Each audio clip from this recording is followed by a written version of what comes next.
Bonjour les amis, c'est Gilles de Photoshop Techniques. Alors aujourd'hui, avec ce tout nouveau tuto, je vais vous initier à effectuer de belles images du style kaléidoscope. Donc vous pourrez faire des images de ce style, ou bien encore de ce style, ou bien encore de ce style, ou bien encore comme ceci. Vous verrez que d'une part, ce n'est pas très difficile, et que d'autre part, vous pouvez le faire avec n'importe quelle image de votre choix.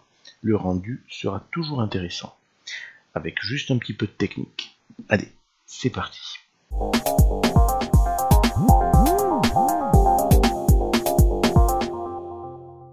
Alors, je vais créer un nouveau document par fichier nouveau, 2000 en largeur, 2000 en hauteur, 300 en résolution, sRGB en profil colorimétrique. Nous cliquons sur créer. À cette image, je vais rajouter des repères. Nous voulons donc 4 colonnes et 4 lignes. Donc nous allons dans Affichage, Nouvelle disposition de repères. Donc nous mettons bien 4 colonnes et 4 lignes.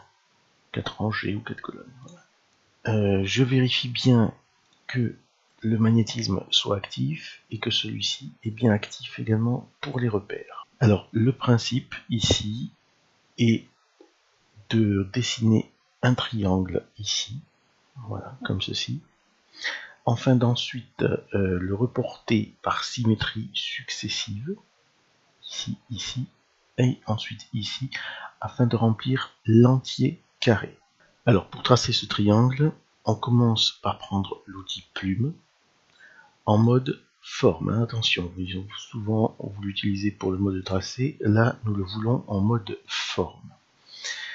En fond, vous allez mettre du noir, bien sûr, hein, couleur noire, et par contre vérifiez bien qu'il n'y a aucun contour. Hein. Nous partons d'ici, sachant que le magnétisme est actif, donc nous mettons un premier point, voilà. Nous en mettons un second ici, un troisième au milieu, nous refermons lorsque nous voyons le petit rond à côté, vous voyez, là c'est un petit plus, et là c'est un rond. Nous pouvons cliquer, ça referme le tracé. Alors maintenant que ce triangle est tracé, nous avons le calque forme 1 ici qui apparaît. Nous le transformons, convertissons en objet dynamique et nous dupliquons 2 fois ce calque par la commande CTRL-J, CTRL-J. Alors le premier calque, nous allons le nommer image de base, par exemple, voilà. Nous allons le colorer, hop, donc clic droit en jaune par exemple, et nous allons le verrouiller pour être sûr de ne pas pouvoir le modifier. Maintenant, nous allons transformer le calque forme 1 copie de manière à ce qu'il remplisse cette partie-là. Alors comment faire? Nous faisons d'abord un CTRL-T. Ensuite, nous voulons donc, pour qu'il remplisse cette partie-là, il faut le faire tourner, hein, si vous voulez, préférer, par ce pivot ici. Donc pour placer le pivot ici, la petite réticule, alors si vous n'avez pas la réticule, c'est parce que cette petite case n'est pas cochée. Vous voyez, si elle n'est pas cochée, vous ne l'avez pas. Donc si vous ne l'avez pas, cliquez dessus. Par défaut, il se trouve au centre de la forme du CTRL-T transform. Ensuite, pour le placer ici, vous avez deux solutions. Soit vous le prenez et vous le portez ici, voilà. Soit vous le mettez sur le petit carré qui est à droite, ici. Voilà, il se met automatiquement.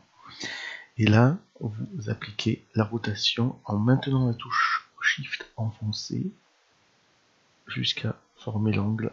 J'applique la modification et on groupe maintenant les deux calques ici. CTRL-G, je duplique le groupe, CTRL-J, et je continue la symétrie avec le groupe 1 copie. Voilà, on fait CTRL-T, et maintenant c'est parti pour une autre symétrie. Là il faut ramener celui-ci ici. Donc qu'allons-nous faire? Tout simplement une rotation pareil, en maintenant la touche Shift enfoncé de 180. Voici. Et j'applique la symétrie. Je sélectionne les deux groupes, comme ceci. Je les duplique par CTRL-J. Et je dois appliquer cette symétrie ici. Donc, qu'est-ce que je fais? Toujours pareil, CTRL-T. Je place la petite réticule ici, un clic droit, et symétrie axe vertical. Voilà. Et j'applique la symétrie. De nouveau, je sélectionne la totalité des groupes. Hop. Je les duplique, CTRL-J. Et là, j'effectue une symétrie par contre horizontale. CTRL-T. Je mets la petite réticule ici. Je clique droit, symétrie horizontale. Et le carré est rempli. Par contre, on voit que nous avons des lignes d'anti-aliasing. Si je zoome, on voit bien que c'est de l'anti-aliasing et qu'il va falloir donc bien sûr les effacer. Mais je vous montrerai ça un petit peu plus tard. Alors maintenant, que pouvons-nous faire? Nous sélectionnons la totalité des groupes. Nous les mettons dans un seul et même groupe par CTRL-G que nous pouvons appeler symétrie. Voici. Puis, par souci de simplification, on peut mettre par exemple l'arrière-plan à la poubelle. Celui-ci, on va le décocher. Nous n'en avons plus besoin pour l'instant. Alors, je déverrouille le calque image maintenant et je verrouille les calques, enfin le groupe symétrie pour que je ne puisse pas le modifier par mégarde. Alors c'est maintenant qu'il faut se débarrasser de ces lignes d'anti-aliasing qui nous gênent. Alors, sur le calque image de base, nous voyons que c'est un objet dynamique. Et s'agissant d'un objet dynamique, nous pouvons, en double-cliquant sur sa vignette, l'ouvrir dans un fichier à part où nous pouvons le modifier. L'objet dynamique et la figure que nous venons de faire. Donc nous allons travailler sur ce fichier-là. Alors nous allons arranger ces deux fichiers sur notre espace de travail afin de les visionner tous les deux. Donc nous allons sur Fenêtre, réorganiser, deux vignettes verticales. Voilà, nous avons les deux fichiers bien arrangés, bien côte à côte. Sur ce fichier-là, donc nous allons zoomer dans sa partie basse, ici.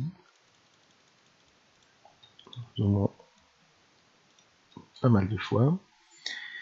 Donc, nous faisons CTRL-T et nous allons étirer en homothétie, c'est-à-dire sans modifier le rapport largeur-hauteur, de 4 pixels. Donc, on est à 500 et 1000. Nous allons faire, nous tirons 1, 2, 3, 4. Donc, on se retrouve à 504 et 1004. On relâche et on applique. D'accord? Il suffit d'enregistrer et là regardez bien à droite. Donc j'applique. Voilà. Tout est parti. Les lignes sont parties, elles ne nous gênent plus. Alors évidemment, je rearrange ma fenêtre, voilà.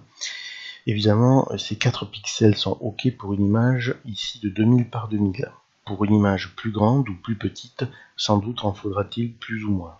Alors à présent, nous allons toujours travailler sur l'image de base ici, et nous allons importer une image de fleur, par exemple, dans ce calque dynamique.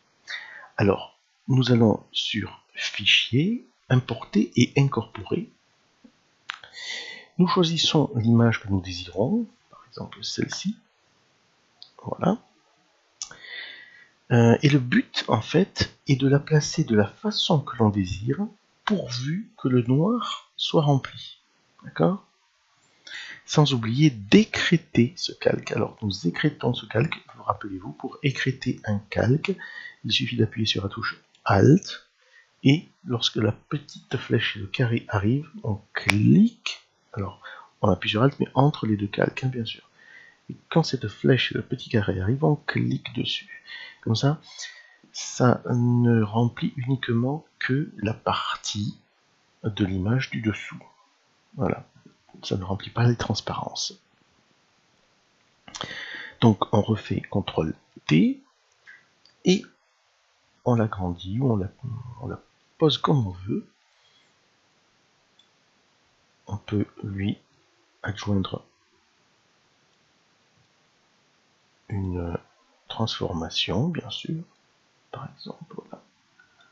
On peut faire par exemple comme ça. Là, je suis obligé d'agrandir pour pas qu'il y ait du noir. Je peux encore un petit peu tourner cette photo.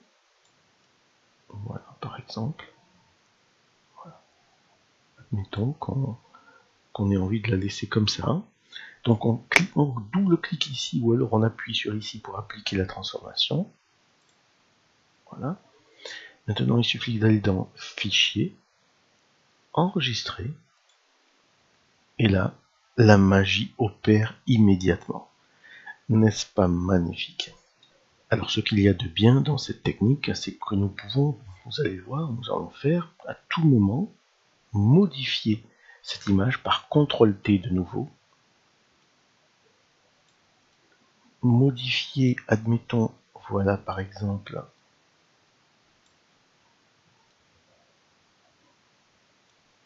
mettre quelque chose dans ce style. Admettons, par exemple, je choisis au hasard, nous appliquons et nous renregistrons. Et de nouveau, c'est une autre image. Il ne vous reste plus qu'à l'agrémenter d'autres calques de réglage ou d'un calque que vous avez ici, le filtre caméra raw, à votre guise. Et ce qu'il y a de plus intéressant encore dans cette technique, c'est que nous pouvons aussi changer l'image. Il suffit d'aller dans le menu Calque, Objet dynamique, remplacer le contenu. Nous choisissons une nouvelle image de fleurs ou autre chose. Nous importons, CTRL-T. Nous la mettons comme nous désirons. À vous de regarder ce qui vous plaît, hein, bien sûr. Voilà, on va essayer comme ça, on va voir ce que ça donne. On clique, on enregistre, et de nouveau, la magie opère. Alors après, vous pouvez changer, des fois juste un petit changement de rien du tout apporte quelque chose de très sympathique et très intéressant. Alors, attendez. Voilà, même par exemple, on va essayer sans omettre ici aucune, c'est pas grave. Voilà, par exemple, si on fait par exemple ça, voilà, et qu'on enregistre, voilà, ça change du tout au tout. Je trouve ça très très joli. Voilà, ce tutoriel est terminé. Si vous avez aimé cette vidéo, mettez un pouce, cela permettra à la chaîne de prospérer. N'oubliez pas de vous abonner et de cliquer sur la cloche pour être averti des nouvelles vidéos. Cela dit, portez-vous bien et à très bientôt pour de nouvelles aventures artistiques. Salut!